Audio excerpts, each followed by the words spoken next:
کے بعد وہ گوشت اپنی بیوی کو دیا، کہا کہ روٹیاں بھی پکاؤ، گوشت بھی پکاؤ، میں حضور صلی اللہ علیہ وسلم کو دعوت دے کر آتا ہوں۔ جب تھوڑی دیر چلے نا، دروازے تک پہنچے تو بیوی نے پیچھے سے آواز دی، اے طلحہ ٹھیک ہے تم حضور کو دعوت دینے کے لیے جا رہے ہو، جاؤ، لیکن ایک بات کا خیال رکھنا، صرف حضور صلی اللہ علیہ وسلم کو دعوت دینا، یا حضور کے جو چند صحابہ ہیں نا 2-3 صرف انہی کو دعوت دینا، کیونکہ گھر میں کھانا بہت کم ہے، یہ نہ ہو کہ تم زیادہ صحابہ کو دعوت دے ہو، بعد میں ہمیں شرمندگی کا سامنا کرنا پڑے۔ انہوں نے کہا کہ ٹھیک ہے میں صرف حضور کو ہی دعوت دوں گا اور حضور کے چند صحابہ کو دعوت دوں گا۔ حضرت طلحہ حضور صلی اللہ علیہ وسلم کو دعوت دینے کے لیے چلے گئے۔ جب حضرت طلحہ گھر سے حضور صلی اللہ علیہ وسلم کو دعوت دینے کے لیے چلے گئے، گھر میں ان کے جو 2 چھوٹے بچے تھے، ان میں سے بڑے بھائی نے چھوٹے بھائی سے کہا میں تمہیں بتاتا ہوں والد صاحب نے بکری کا بچہ کیسے ذبح کیا ہے۔ بڑا بھائی چھوٹے بھائی کو لے کر چھت کے اوپر چلا گیا، جس طرح والد نے بکری کے بچے کی گردن کے اوپر چھری چلائی، بالکل اسی طرح بڑے بھائی نے چھوٹے بھائی کی گردن کے اوپر چھری رکھ کر اس کو ذبح کر دیا۔ جب بڑے بھائی نے دیکھا کہ میں نے تو چھوٹے بھائی کو ذبح کر دیا، وہ گھبرا گیا کہ یہ میں نے کیا کیا ہے، بس اس نے بھی اوپر سے چھلانگ لگائی چھت سے، وہ بھی فوت ہو گیا۔ اب ذرا وہ منظر اپنے ذہنوں میں لے کر آئیں، ادھر حضرت طلحہ حضور کو دعوت دینے کے لیے گئے ہوئے ہیں، گھر میں ان کے 2 چھوٹے بچے ہیں وہ فوت ہو چکے ہیں۔ بیوی نے جب یہ منظر دیکھا تو کہا کہ اب اگر میں نے رونا شروع کر دیا حضور کی دعوت میں خلل آئے گا، حضور بے چین ہو جائیں گے۔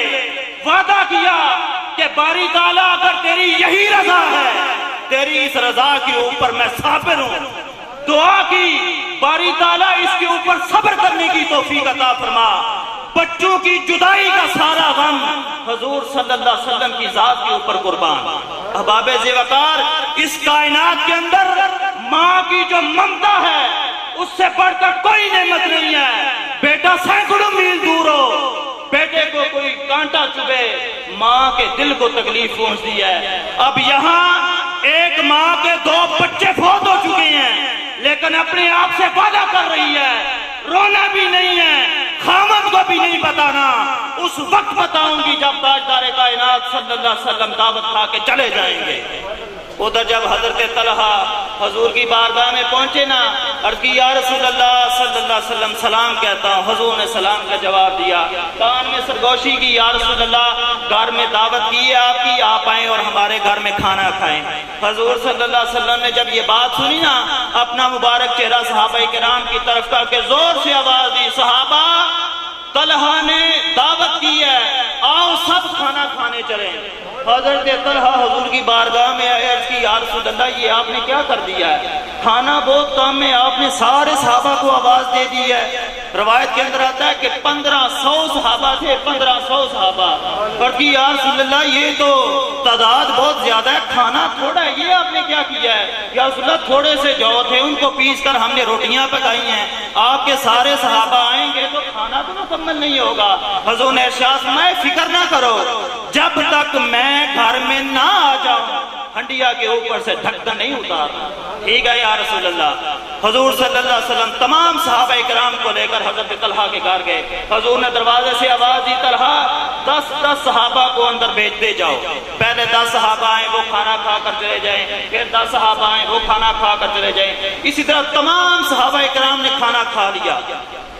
کھانا کھانے کے بعد جب تاجدار کائنات صلی اللہ تعالی علیہ وسلم کے کھانے کی باری آئی، حضور دسترخوان کے اوپر تشریف فرما ہوئے، جبرائیل امین حاضر خدمت ہو گئے۔ یا رسول اللہ صلی اللہ علیہ وسلم، یہ طلحہ جس نے آپ کی دعوت کی ہے اس کے دونوں بیٹے فوت ہو چکے ہیں۔ ٹھیک ہے، جبرائیل امین چلے گئے، حضرت طلحہ آئے، حضور نے ارشاد فرمایا طلحہ تمہارے دونوں بچے کہاں ہیں؟ اللہ نے مجھے حکم دیا ہے کہ میں نے ان کے ساتھ کھانا کھانا ہے۔ اب حضرت طلحہ ان کو تو نہیں نہ پتا تھا، وہ بیوی کے پاس گئے، بیوی سے کہا بچے کہاں ہیں؟ کمال جائیں اس ماں کے اوپر۔ بیوی نے کہا کہ بچے پرسکون جگہ کے اوپر پہنچ چکے ہیں، پرسکون جگہ کے اوپر۔ کہا پھر بھی بچے کہاں ہیں؟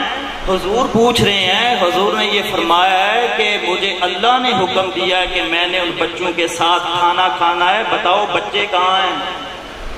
اس بیوی نے جواب دیا، اے طلحہ یہ بتاؤ، اگر کوئی شخص کسی کو امانت دے، امانت دینے کا جب ٹائم آ جائے تو جس کے پاس امانت رکھی جائے اسے رونا چاہیے؟ آپ نے فرمایا نہیں۔ بیوی نے کہا دونوں بیٹے جو تھے نا وہ اللہ کی امانت ہے، آج اللہ نے وہ دونوں بیٹے لے لیے ہیں، تمہارے دونوں بیٹے فوت ہو چکے ہیں۔ طلحہ رضی اللہ تعالیٰ عنہ نے جب یہ بات سنی تو ان کی آنکھوں سے بھی آنسو جاری ہو گئے۔ دونوں میاں بیوی، حضور اکیلے تھے، اندر گئے، حضور کی بارگاہ میں تشریف فرما ہوئے، عرض کی یا رسول اللہ آپ کھانا کھائیں نا؟ حضور نے ارشاد فرمایا طلحہ کیا تم نے میری بات کو نہیں سنا؟ تمہارے دونوں بچے کہاں ہیں؟ اللہ نے مجھے حکم دیا ہے کہ میں نے تمہارے بچوں کے ساتھ کھانا کھانا ہے۔ جب ماں نے بچوں کا ذکر سنا آنکھوں سے آنسو جاری ہو گئے، عرض کی یا رسول اللہ صلی اللہ علیہ وسلم ہمارے دونوں بیٹے فوت ہو چکے ہیں۔ حضور نے ارشاد فرمایا کہاں ہیں؟ عرض کی یا رسول اللہ پچھلے کمرے میں لٹا دیا ہے۔ حضور اس کمرے میں گئے، روایت کے الفاظ ہیں، حضور بچوں کے پاس کھڑے ہوئے، فرمایا بچوں تمہیں اللہ کا حکم دے کر کہتا ہوں زندہ ہو جاؤ۔ روایت کے الفاظ ہیں دونوں بچے زندہ ہو گئے، حضور نے ان کے ساتھ کھانا کھایا۔ کھانا کھانے کے دوران بچوں نے عرض کی یا رسول اللہ صلی اللہ علیہ وسلم ہم تو زندہ ہو گئے، ہمارے گھر میں بکری کا ایک بچہ تھا جس کے ساتھ ہم کھیلا کرتے تھے، ہمارے والد نے اس کو ذبح کر کے آپ کی دعوت کی ہے، یا رسول اللہ ہم تو زندہ ہو گئے، ہمارا کھلونا نظر نہیں آ رہا۔ حضور نے ارشاد فرمایا ہڈیاں اکٹھا کرو، ہڈیوں کو اکٹھا کر دیا گیا، حضور نے ان ہڈیوں کے اوپر اپنا ہاتھ رکھا، وہ بکری کا بچہ بھی زندہ ہو گیا۔ اب آپ جی وقار یہ کیا ہے؟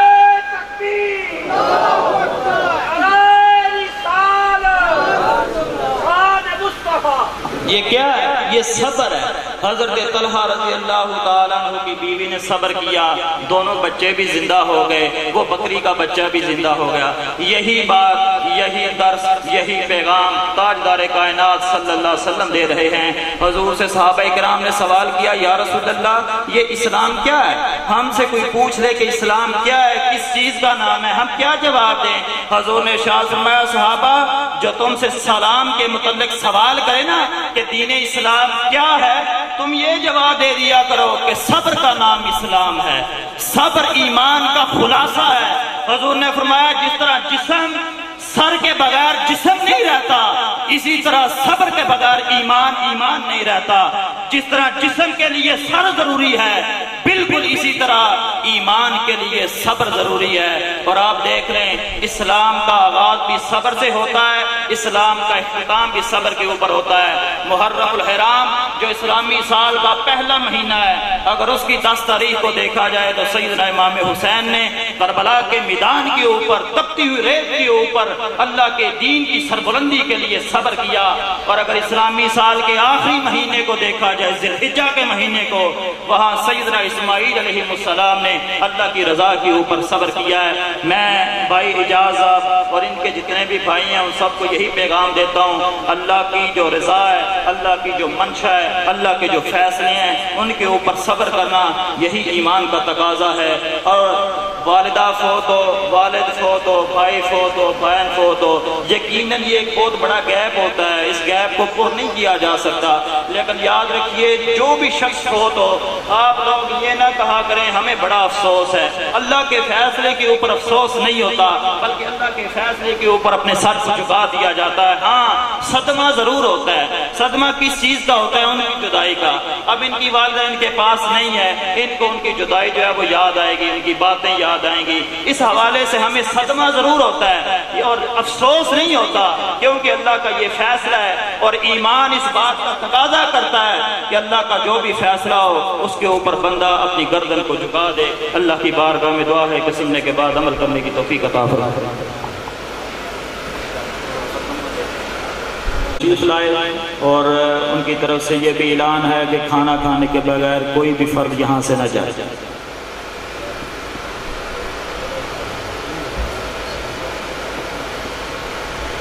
اعوذ باللہ من الشیطان الرجیم بسم اللہ الرحمن الرحیم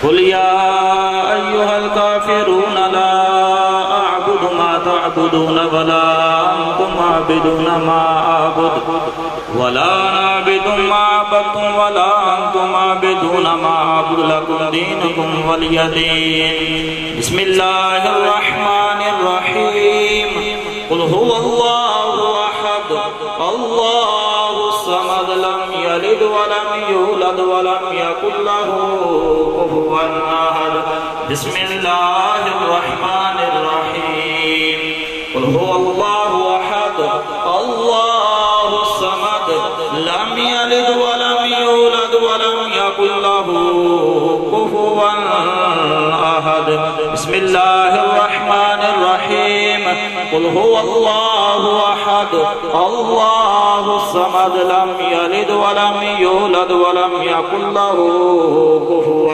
احد بسم الله الرحمن الرحيم قل اعوذ برب الفلق من شر ما خلق ومن شر غاسق اذا وقب ومن شر النفاثات في العقد ومن شر حاسد اذا حسد بسم الله الرحمن الرحيم قل اعوذ برب الناس مالك الناس اله الناس من شر الوسواس الخناس الذي يوسوس في صدور الناس من الجنة والناس أعوذ بالله السميع العليم من الشيطان الرجيم بسم الله الرحمن الرحيم الحمد لله رب العالمين الرحمن الرحيم مالك يوم الدين إياك نعبد وإياك نستعين اهدنا الصراط المستقيم صراط الذين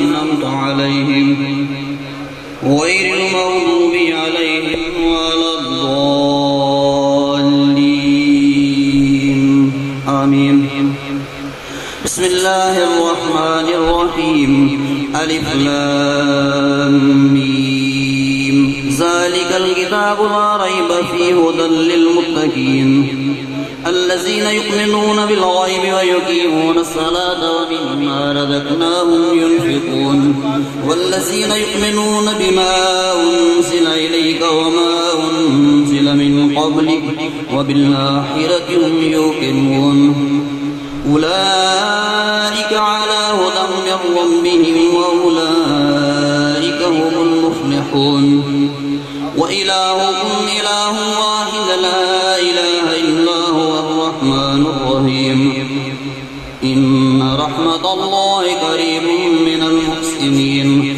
دعواهم فيها سبحانك اللهم وتحيتهم فيها سلام وآخر دعواهم عن الحمد لله رب العالمين ألا إن أولياء الله لا خوف عليهم ولا هم يحزنون وما أرسلناك إلا رحمة للعالمين ما كان محمد أبا أحد من رجالكم ولكن رسول الله وخاتم النبيين وكان الله بكل شيء عليما إن الله وملائكته يصلون على النبي يا أيها الذين آمنوا صلوا عليه وسلموا تسليما اللهم صل على سيدنا ومولانا محمد وعلى آل سيدنا ومولانا محمد وعلى أصحاب سيدنا